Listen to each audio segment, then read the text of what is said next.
Yeah, so I actually started bodybuilding 23 years ago, and I came across a few of your books. And to me, you're the greatest bodybuilder of all time. I love your physique. I mean, you're a Hall of Famer, obviously, 1999, three-time Mr. Olympia.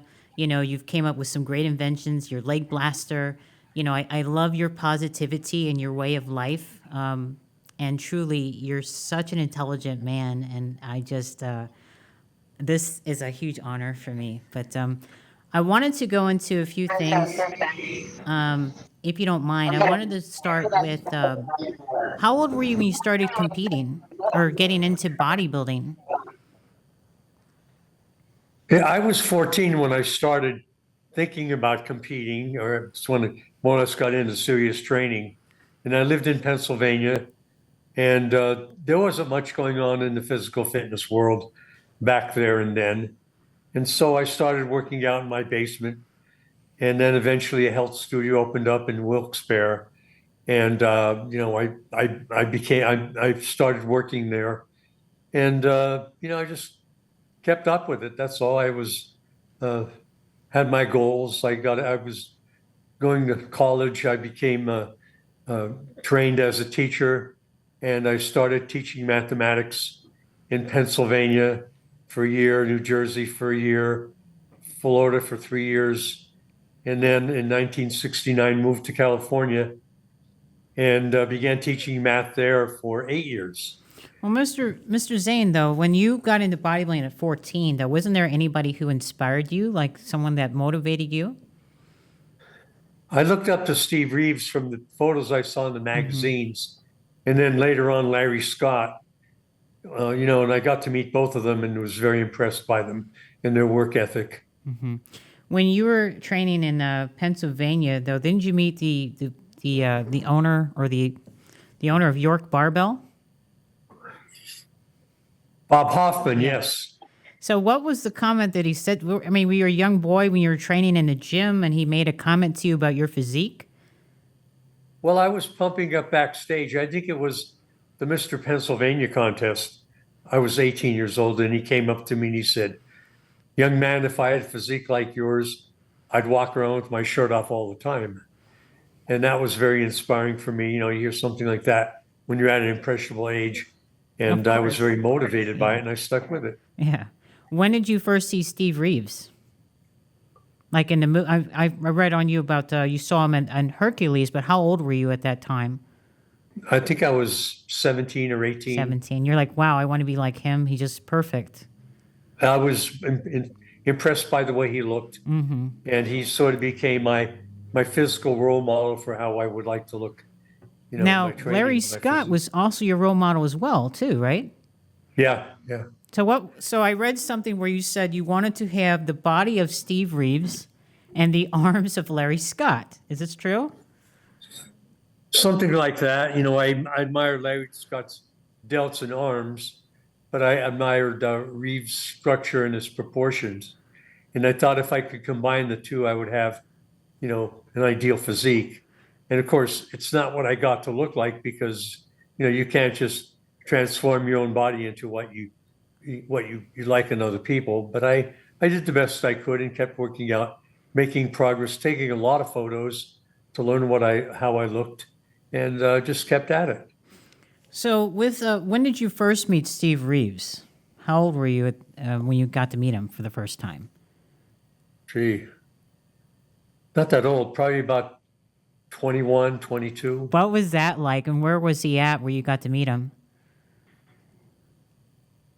I think we had breakfast at a meet somewhere, and it was sort of formal in a way. I really didn't get to talk to him very much. Later on, I saw him at trade shows and talked to him more. Wow. And he said, "Why don't you go bike riding someday?" Of course, that never happened. I learned that he lived in Vista, California, and at the time I was living in Santa Monica. And eventually I moved to where I live now, La Mesa, which is near San Diego. But I never really did get together with him for that. I had I was co-hosting a television show in the late 1990s, and Reeves came on as a guest, and that was pretty interesting. We got to talk a lot about how he trained and what he did and what his goals were.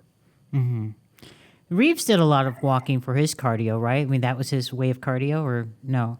Yeah, he did power walking, he called it. He used to walk with dumbbells, and that was one of his, the way he did aerobic exercises that way. Now, did you do a lot of your training based off of like Steve Reeves or Larry Scott, or you just did your research watching other competitors or bodybuilders, or just did your own thing?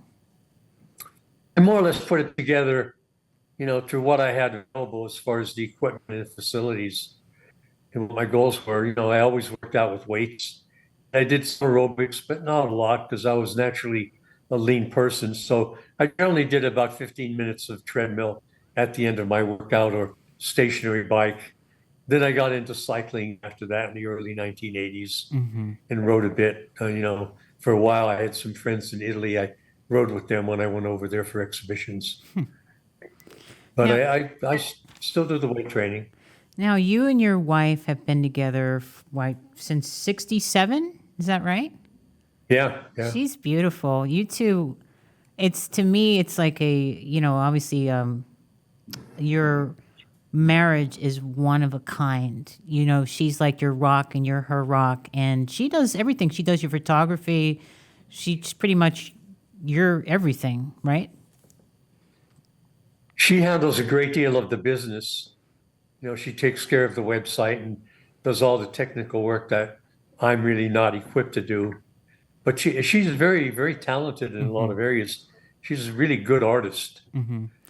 Very good artist. What is the secret to? I know you probably get asked this a lot, but what is the secret to your marriage?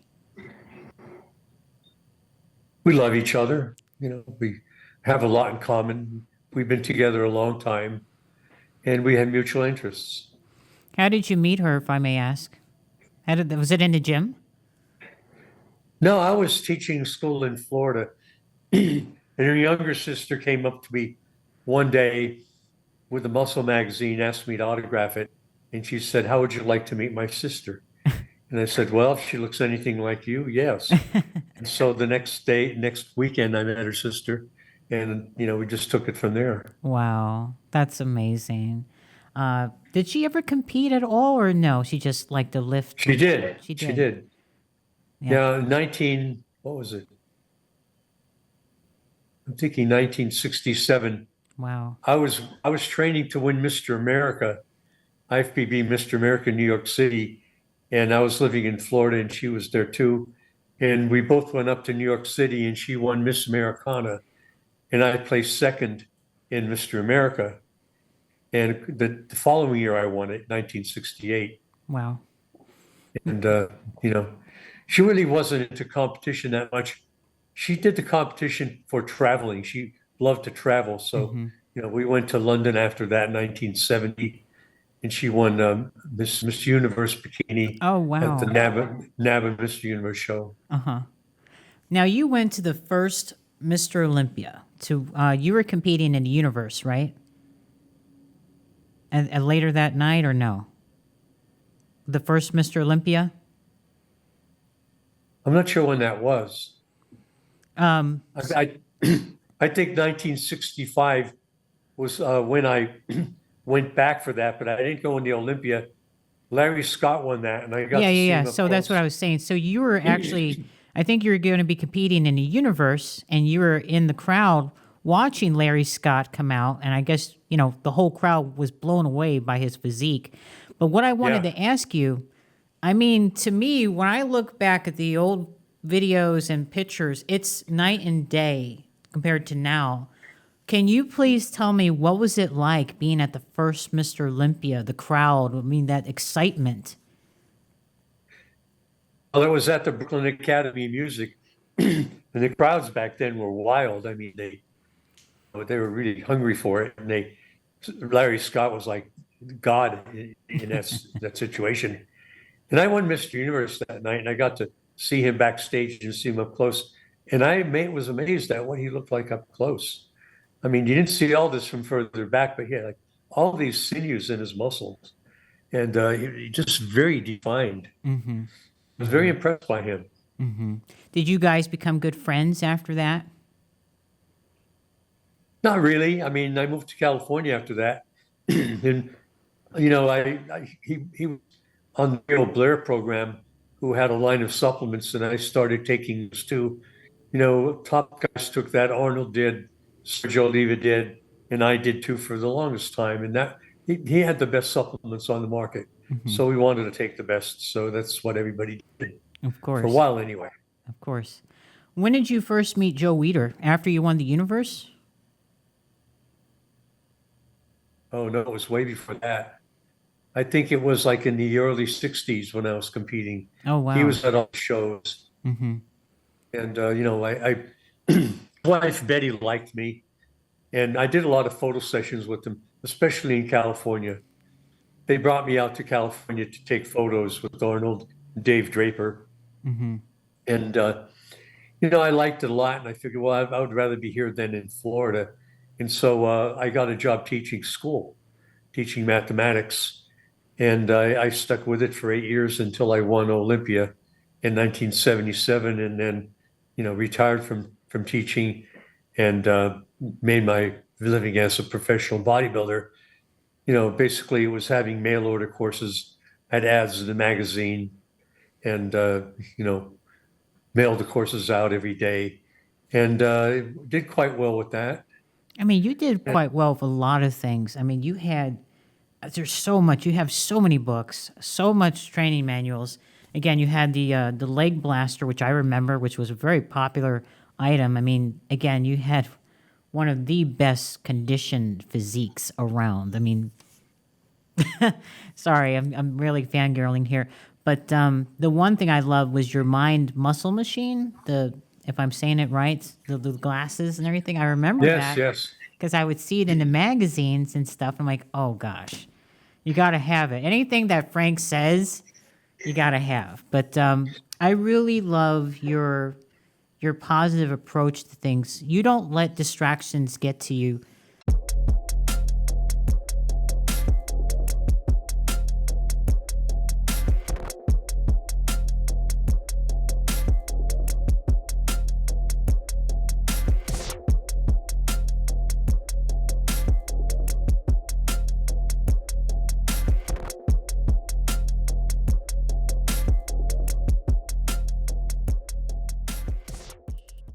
There is something that you said that really drew my interest, and it was right thought, right speech, right behavior, and so on. Where does that a is that part of Buddhism or what is that from? It's Buddhism. It's the part of the Eightfold Noble Truth: right thought, right speech, right behavior, right view, right livelihood. There's 8 things like that. Mm-hmm. And it's just sort of a map for living the correct way, so that you don't accumulate any kind of negative karma. Mm-hmm. And I was very attracted to that, and I've sort of stuck with the philosophy over the years. When did you start getting into the meditation? Oh, for a long time. I started when I was 14. 14. Yeah. So how did you come across meditation? How did you, because that's something I find is very important in bodybuilding and training is meditation and just the way I read some books, Mm-hmm. and I practiced the techniques, Mm-hmm. and then I just kept at it because I liked it. So when you were training in the gym, I mean, I know that you have the greatest focus. How, like in today's society, what would you tell some of these athletes who don't have the focus? Because you never did let anything get to you. Say if somebody's talking in the gym, asking you a question, you're doing your thing, you're there to train, get your stuff done. But how does one get that focus? I would just say to these people, I'm working out right now, but I'll be happy to answer your questions after I'm through with my workout. And if they stuck around for that, then I would talk to them. Mm-hmm. But I really didn't let it distract into my training. Mm-hmm. Mm-hmm. But I mean, in general, though, if like the muscle, it's mind over muscle, isn't it? I mean, that's the key is having a strong mind. It's the same thing, Yeah, yeah. mind and muscle. Your So, body is your mind is your muscle. well, again, what I wanted to just know is that I find that nowadays a lot of our athletes have a very weak mind, and people like yourself who have very accomplished, who have a very strong mind. I'm curious to know, like, what would be your advice to them? How do they build a strong mind? What's the secret? Just keep training and getting better. To just stick with it. That's what I did. No secret to it. You just keep doing it, and you get better and better. A friend of mine, Michael Hearn, who's one of the top I bodybuilders love today, Mike. Yeah. yeah, he's really good, and I think that he's got it all. He's a big guy. He's like 6'2", 270, and I think he could win everything if he just sticks with it. And basically, he's got it all going on. Yeah, Mike is a very positive guy, and he's always doing great things for people. Beautiful body, and for 50 years old, I mean, he looks Yeah. fabulous. Now, you shot a lot with the legendary photographer Artie Zeller, right? Yes. Do you have any funny stories you can share with Artie? Well, he was very funny. He always had some tales, and he was the main photographer in the 1960s and the 70s. And we always used to go out with Joe Weider and Artie into different locations. And what did he say one time? Joe Weider said to Artie one time, he says, "Artie, take the photo of Draper right away because he's liable to run off and swim away." And that was sort of a classic line. But we were all sort of a small bunch: Arnold, myself, Dave Draper, and then Franco Colombo came along a little later. But we were Now, close knit. you beat Arnold in '68. You're obviously, again, you have that record, one of the three people to beat Arnold. But it was '68 that you beat him. Yes, for Mr. Universe. Yeah. What was that like when? I mean, how did he act after you won? He didn't like it. He wrote an article. Joe Weider signed him up, brought him to California right after that. And I wanted to get sponsorship by Weider too, but I had to make my living teaching. And so I stuck with that. But Joe Weider brought Arnold to California. And I remember Arnold's article in Muscle and Fitness. His first one was, "I lost Mr. Universe to a chicken with 17-inch arms." Oh my gosh. And I was thinking, well, that's pretty big arms for chicken. A chicken. Wow. Yeah. Now you guys were training partners, actually, right? Was Oh, that yeah, we that was were. after that? Yeah. Okay. So what's the story about you, Franco Colombo? I don't know if there's another person inside your Volkswagen, your van. You were traveling to We were a show driving or to somewhere? Las Vegas. I had a Volkswagen van, and we were, they don't go very fast, so we Right. were, we were motoring on to Las Vegas to see George Eiferman, and we did, and we had a good time. Where were you guys traveling from? Santa Monica. Oh, Santa Monica. What's the time on that? Is that a long drive or no? It's about 6 hours. Oh, 6 hours. Oh my gosh. And this little van going slow, obviously. It doesn't go fast like you said. So what is it going, like 40 miles an hour, 60 miles an hour? 50, 55. If the wind was blowing, if you had a strong headwind, that would slow it down. Uphill would slow it down. But, we made it. Yeah. It's what I drove in those days for a while. So let's go to your 77 Olympia. When you came to the show, obviously you knew, your mindset, that you were going to win it. What was that feeling like when they called your name? Well, I was thankful. Right. I thought that Ricky Wayne, who was one of the top guys at the time, would be in the contest, but he didn't show up. And instead, Arnold was there. Arnold really was in shape. He was smooth. He Right. really wasn't in his best condition. And so, I won because I was in shape and he wasn't. Now, later on, he got in great shape. He came to Mm-hmm. California and learned how to train and diet. He got really good. Mm-hmm. Ricky Plus, he Wayne was was a real big. Ricky Wayne was a phenomenal bodybuilder. Wow. I mean, Yeah, he massive was guy good. and a great writer. Uh, and I'm just curious. So again, when they, obviously you're thankful for your Mr. Olympia win, but I mean, that had to be something holding, just being Mr. Olympia. What did you do to celebrate, if you remember, during that time? Well, we had a banquet after that, and I, Mm-hmm. Mm-hmm. drank quite a bit of wine, and it was a good time. And you went on to win the 78, 79, which I have to admit to you, some people feel that you shouldn't have won the 79. Me being your fan, you absolutely should have won the 79. Um, Out of all the shows you've done, I want to say you're 23 years. What is your favorite look of all time? Probably 79. I think 79. that was my best shape. Mike Mentzer was my main competition that year. But, I knew that I would beat him because he really didn't have the experience competing that I did. Like, for example, we would be posing next to each other, and I would do a pose and he would look over at me and do the same pose. And I thought, well, this is perfect. It's called follow the leader. Yeah, right. And that's what he was doing.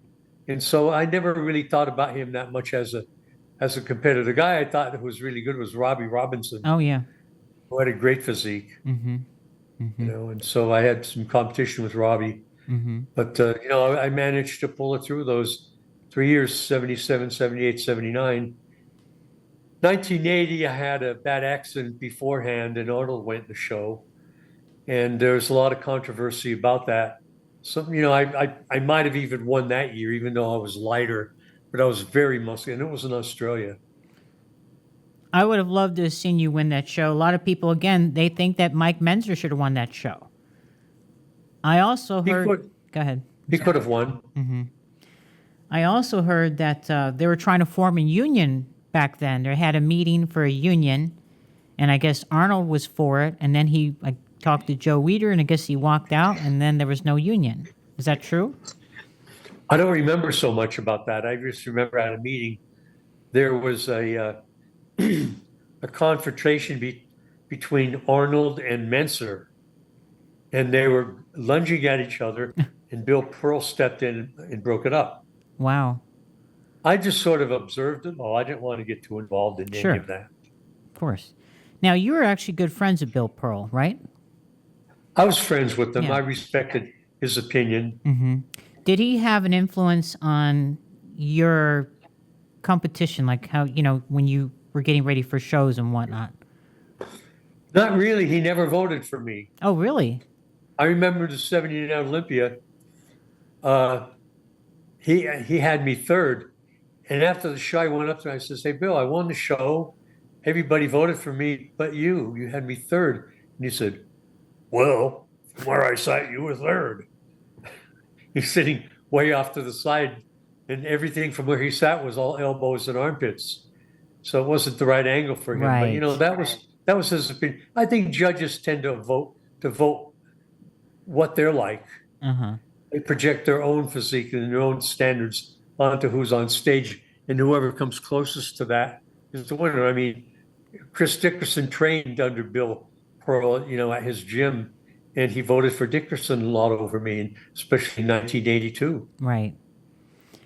Dickerson won it, and I was second. Wow. Yeah. May he rest in peace. Yeah. Well, again, I'm a Frank Zane fan, so I will go with you all day. Listen, I loved your look at the 83 Olympia. Was that in Germany, right? Yeah, it was in Munich. Munich. So for me, I watched your video, your posing video. That was like my inspiration. You see the silhouette, and you know who's coming out. It's Frank Zane. And that routine that you did, all your routines are amazing.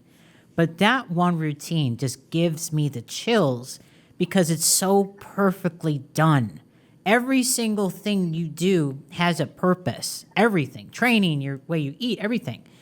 And I have to ask you, I know you take posing very serious. How often did you pose a day for these competitions? Well, I would practice every day for at least a half an hour, up to an hour. I would basically sunbathe later in the day and just stand like I was in the lineup on stage. Oh, wow. Front, back, and side for 15 minutes each position. Uh-huh. And so I got the idea of to rehearse the prejudging. And I wanted to do things that nobody else would do. And that's what I did. Some of the things were like, I was actually conditioned to the prejudging before it happened. And nobody else was. Nobody else practiced it Right, except me. right. And so, I was very thorough in my preparation. How vital is posing in bodybuilding competitions? Well, you have to be able to show what you have. Right.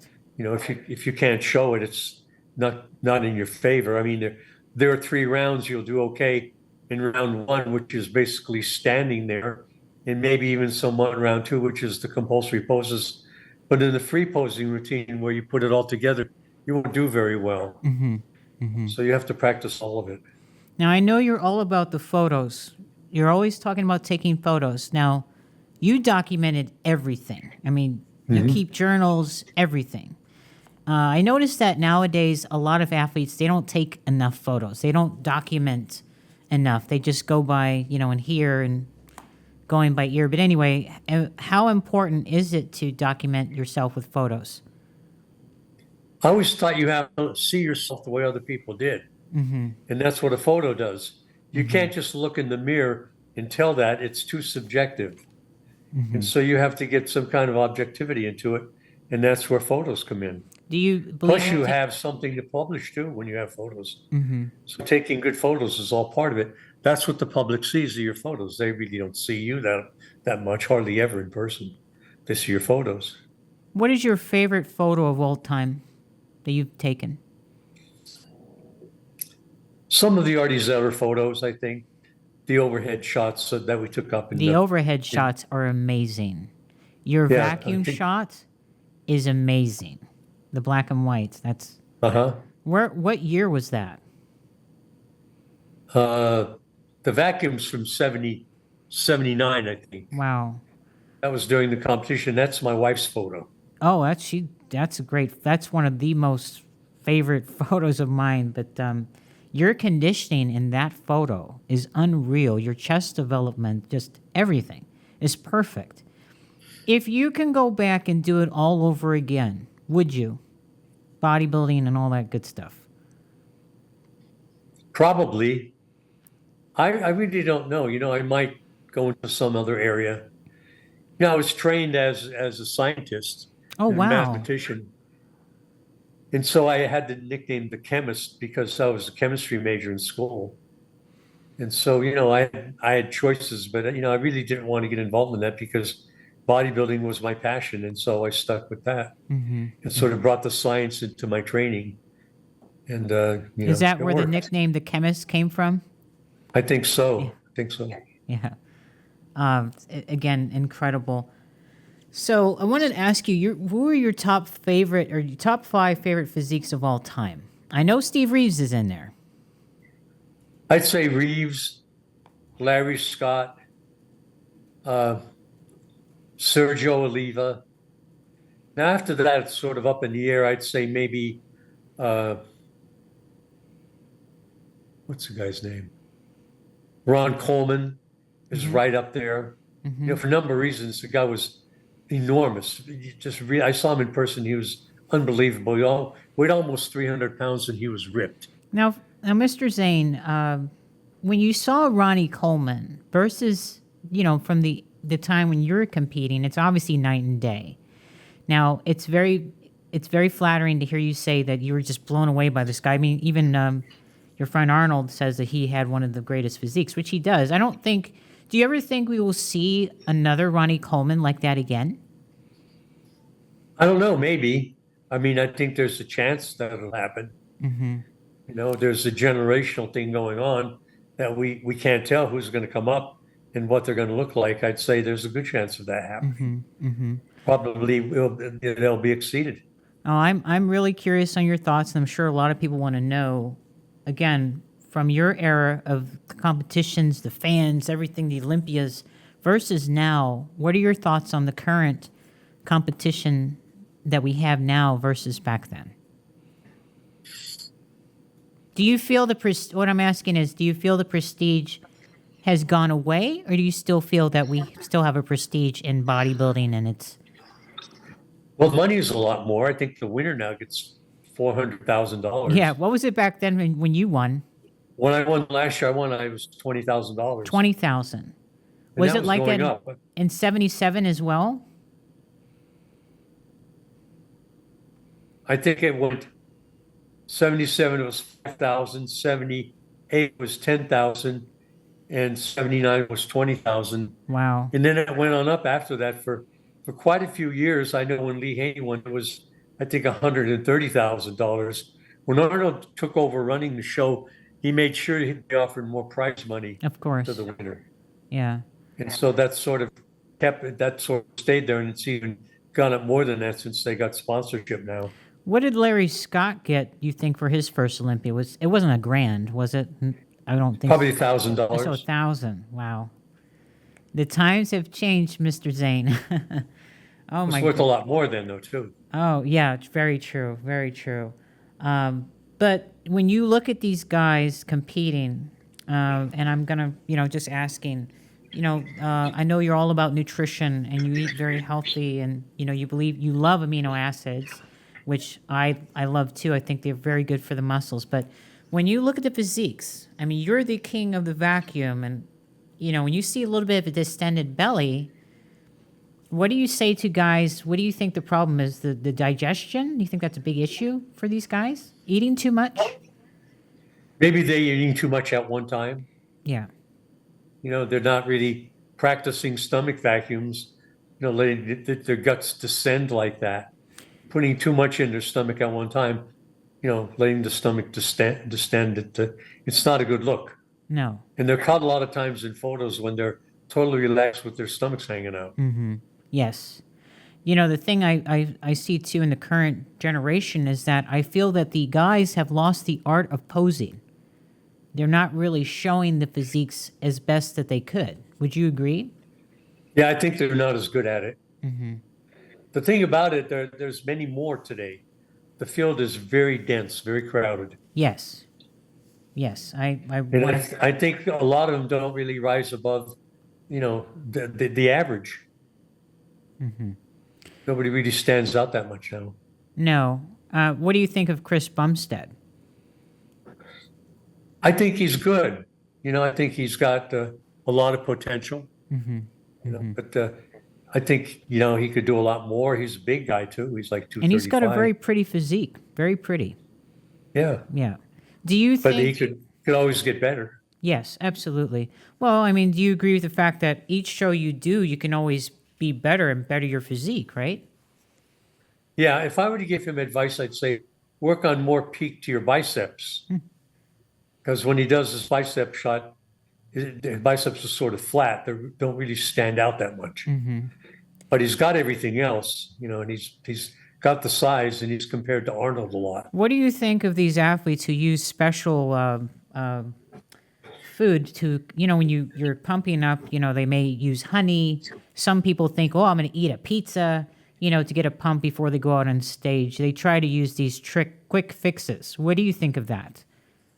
It's a good idea to have more carbs before you go out to pose. Simple carbs, though, or like rice? I think something like brown rice would be good, or I always like baked yams. Oh, I love yams, yeah. One that I've resorted to in competition. I would slice up a baked yam and have, some yam with amino acids, about every 45 minutes right up to the show. And it worked. I mean, there are a number of things you could do. I just think you shouldn't stuff yourself with foods like pizza or, after prejudging, go out and really eat a lot of food. Well, Mr. Zane, I mean, you eat very clean. So do you think that the key to your beautiful chiseled physique is just eating clean? Like, I mean, on a percentage, do you eat 100% clean, or was it more like 90% clean and then 10% dirty? I never thought of it as dirty. I always say, good whole foods. Good whole food. For example, I would always have eggs for breakfast. And then my dinner was usually some kind of meat. It could be red meat, but more recently it's been fish. So it's basically an egg-type breakfast and then fish for dinner. What type of fish do you prefer? Usually it's salmon. Oh, yeah, for the fats. Yeah, that's a good. Yeah.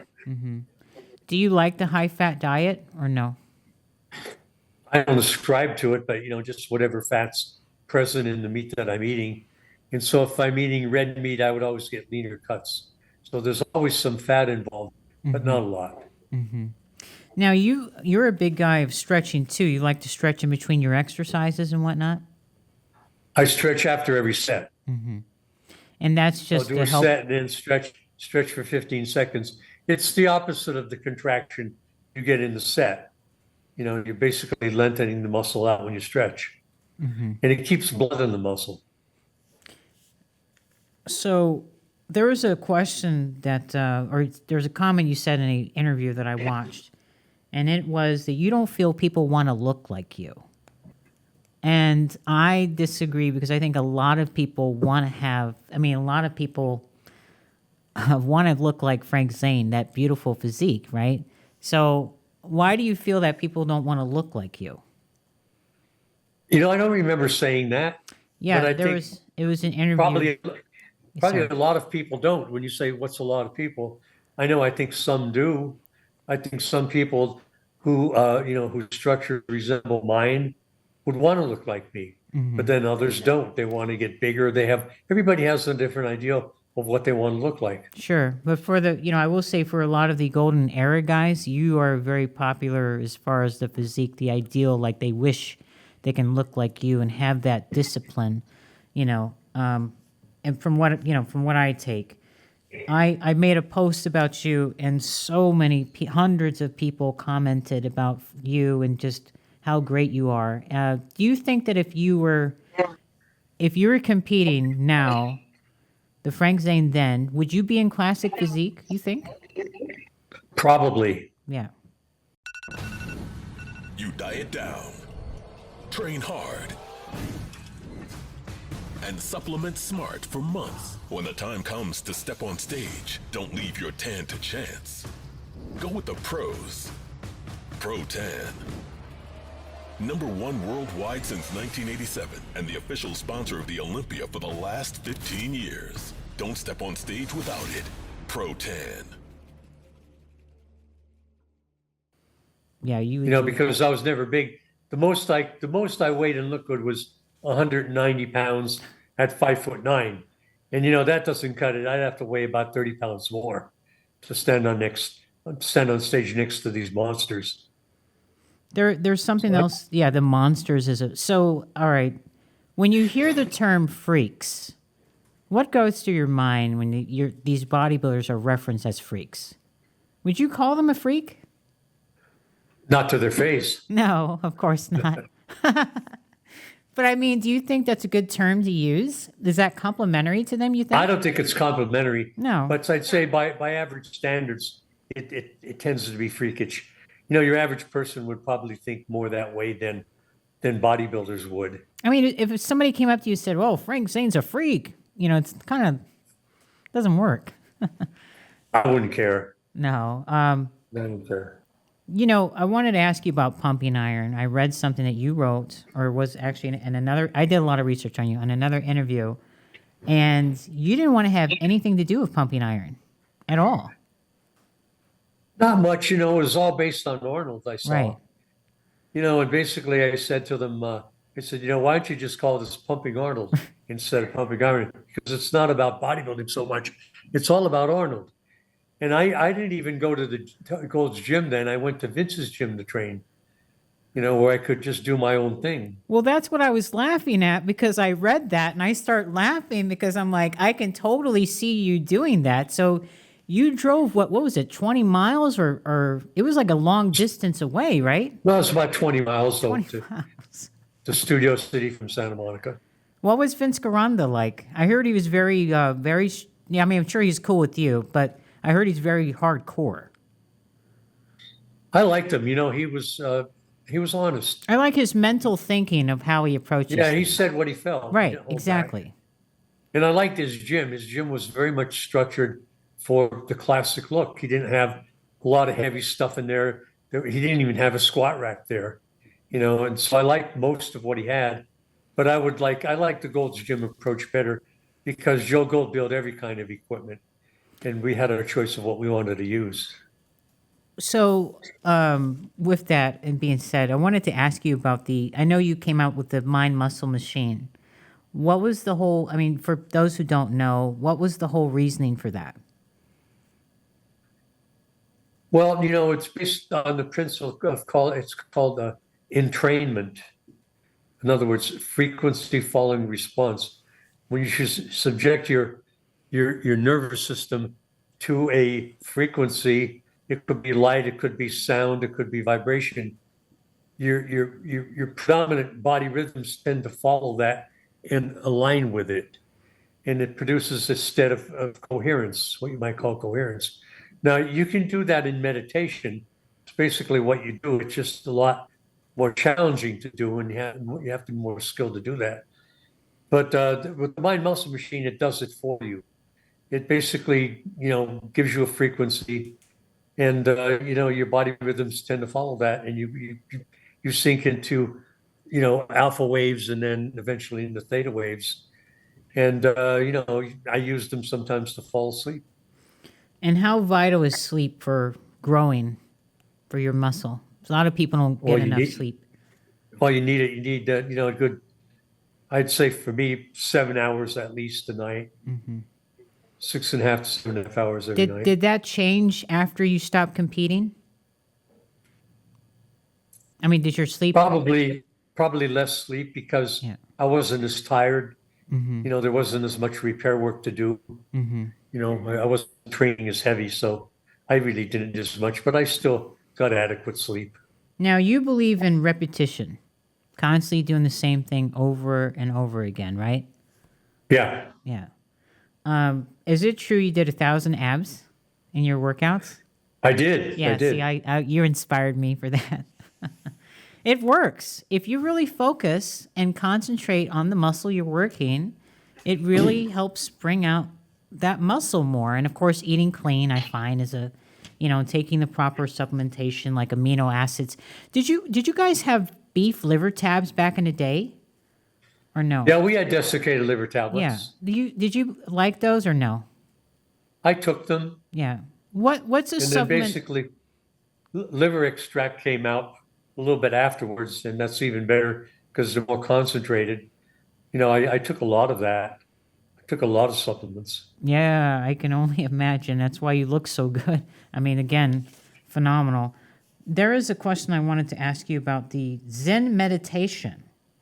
You talked about this visualizing a golden seed. You're all about the visual and dreams and things like that, which, I'm all about that too. I believe I don't practice much meditation, but I need to. But I wanted to talk to you about visualization and how important, I wanted to ask you how important that is with bodybuilding and competing and life in general. Well, for me, it's a way to relax. And, basically, I think the more you can be good at that, the better your life is going to be. The more you develop focus, in learning to meditate and visualize. I think the thing is, I always had this concept of learning to glow. I would visualize like a golden seed in the center part of my body, and then I would see it glowing and emanating light and giving off light and sending it out. The thing about that is when you do that, it always comes back. Whatever you send out comes back. I agree. And so I would practice doing that.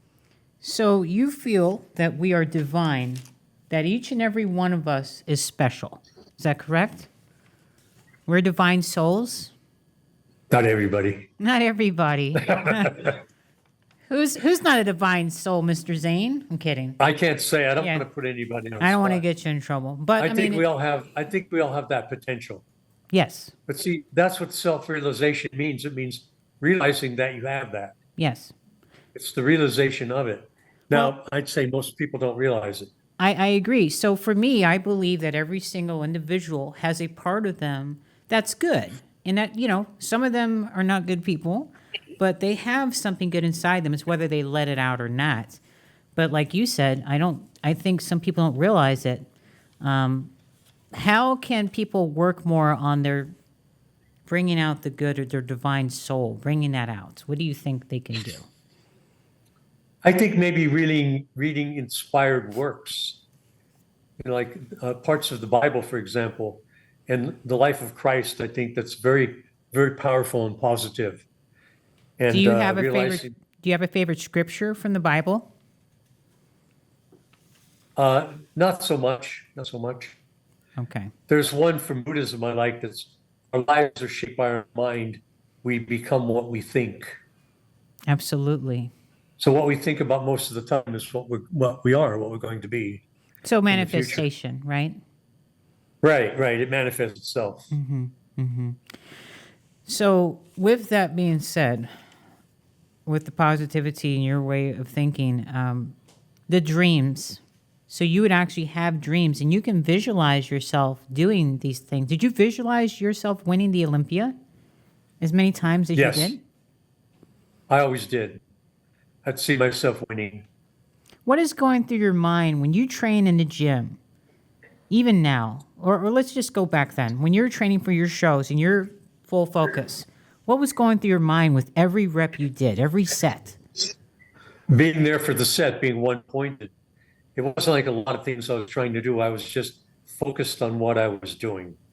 One-pointedness, being in the muscle, Wow. doing the rep correctly.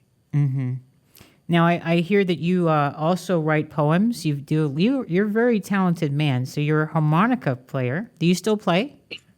Yes. What else do you play? Well, harmonica was my main instrument for many I heard you years. have a lot of soul with the harmonica. Oh, I don't know. Depends on who you talk to, I guess.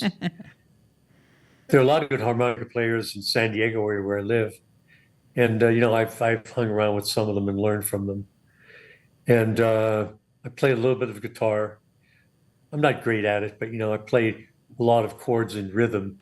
I use a tuning called Open G, where if you strike all the chords, it's the key of G, And then I make bamboo flutes. I've heard about that, but isn't there a special one that I can't pronounce it, but there was one you make that's like it starts with an M, I want to say.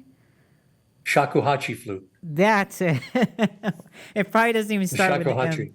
But Yeah. what- Well, I have a shakuhachi. I have a plastic one, and then I have one made by Perry Young of New York City, which is a really good one. He's a master at it, and I have one Wow. of his. And then I have some that I made that basically do not have the shakuhachi emboucher, which basically is flatter. The ones I make have a mouthpiece that are like the Quena, spelled Quena, which it's more circular, and that's the one I like a lot. And so mine, I call them shaquena, because wow. it's a shakuhachi and a quena combined. I think that is just amazing. And I know you've been in movies, you've been on TV shows, commercials. I just saw one of you a few months ago. I don't know if it was a Pabst Blue Ribbon, it was a beer commercial where you're Yeah. doing the clean and jerk. And oh my gosh, that was great. It's just funny. A lot of people, That they're was like, a long time ago. oh my God, that's Frank Zane. But the funny thing is, you're obviously not drinking the beer. I mean, you've got it and you've holding on to it. Never once do you see like the whole drinking thing and stuff. You don't drink, right? You never have, I'm assuming? I might drink occasionally, Wine? beer or wine, but I don't drink on a regular basis. Yeah, I no. didn't think so. Yeah, of course. How many movies were you in? None. Come on. Well, I seen the one with I don't know. Heart to Heart. I saw that episode with you and the golden Oh, the barbell. TV, yeah, I was in that one. That was a good one. I like that. Saw the Gold Murder. Yes. Yeah, that's it. Yeah. You've done a lot of, honestly, you're a pretty good actor. You're good. And you look sharp in the suits, Mr. Zane. I like Oh, that. thank you. I had the right attitude when I went in for the audition. I remember when I auditioned for that, I went in and I talked to the director. I said, I know you're going to talk to a lot of people for this role, but I said, you're not going to find anybody better suited for it than me, because I'm Mr. Olympia. I'm the best in the world right now. I You love can't that. do any better than that. Yeah. So, so I said, okay, I agree. You got the part. So, I showed confidence, but it wasn't something that wasn't there. I was, I basically wanted to back up what I was saying. Well, again, this is what's so amazing about you, Mr. Zane. There is anything you ever put your mind to, anything, you always gave it 200%, and you were the best at it. And I applaud you so much. You have so many, you make me want to cry because it's such an honor talking to you. And I'm fangirling, but I admire your mental thinking and how you are. And there is nobody in this world like you. You have achieved a lot of things. We talked briefly about the poem and the harmonica playing. I mean, you're so balanced. You do all these things. And in your legacy and all that you've done, do you feel that there are things that you still wish you could do that you didn't do? I don't think much about that. I think my strong area is perseverance. I stick with things for as long as it takes, maybe for too long sometimes.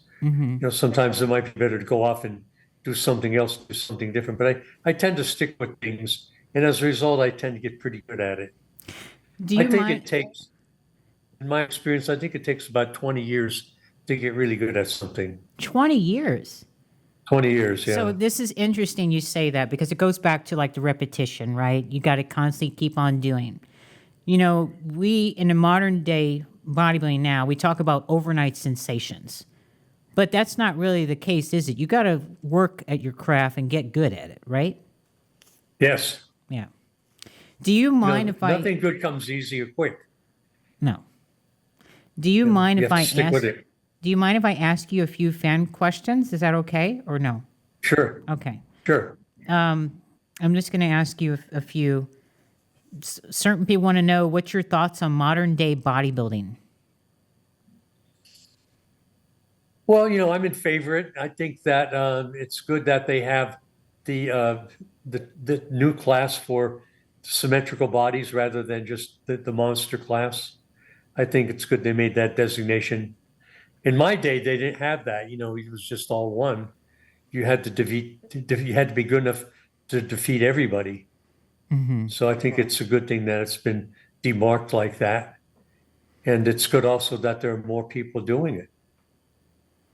Okay, so I don't understand this competition, but if Frank Zane 77, 78, 79 all entered in the same competition, which one would win?